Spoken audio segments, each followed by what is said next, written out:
తమ ప్రభుత్వం 100% రైతు సంక్షేమ దిశగా పనిచేస్తోందని మంత్రి నిమ్మల రామానాయుడు స్పష్టం చేశారు.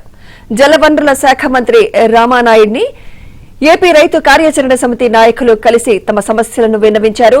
గత ప్రభుత్వం పంట కాలువలు, డ్రైన్లను పట్టించుకోకుండా నిర్వీర్యం చేసిందని మంత్రికి తెలిపారు.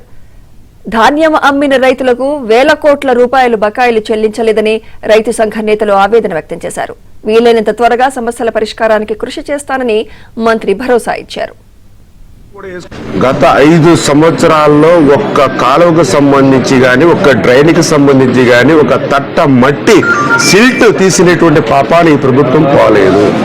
సిల్ట్ మాట నుంచి కనీసం ఏదైతే ఆ డ్రైన్స్ లో గాని, కెనాల్స్ లో ఉన్నటువంటి గొరబడెక్క గాని, ఏదైతే కిక్కిర్స, బీడు ఇటువంటిది ఏదైతే ఉంటుందో వాటికి కూడా మందు కొట్టేటువంటి, స్ప్రే చేసేటువంటి పరిస్థితి కూడా, కలుపు మందు కొట్టేటువంటి పరిస్థితి కూడా లేదు. మరి వేళ ఆకుమళ్ళు కూడా వేసుకోలేనటువంటి పరిస్థితి వేళ రైతాంగం ఉందని చెప్తూ ఉన్నారు. మరి అదేవిధంగా ఈవేళ ఏదైతే మరి ధాన్యం అమ్మి ఆల్రెడీ 2 నెలలు అయినప్పటికీ కూడా ఇప్పటికి కూడా వేల కోట్ల రూపాయలు ఈవేళ రైతులకి ధాన్యం బకాయిలు ఉన్నటువంటి పరిస్థితి, దుస్థితి. ఆ సివిల్ సప్లై కార్పొరేషన్ ఏదైతే ఉందో దాన్ని కూడా ఈ జగన్మోహన్ రెడ్డి తాకట్టు పెట్టి అప్పులు తెచ్చుకుని ఈవేళ రైతుల్ని ముంచేసినటువంటి పరిస్థితి, దుస్థితి. గత 5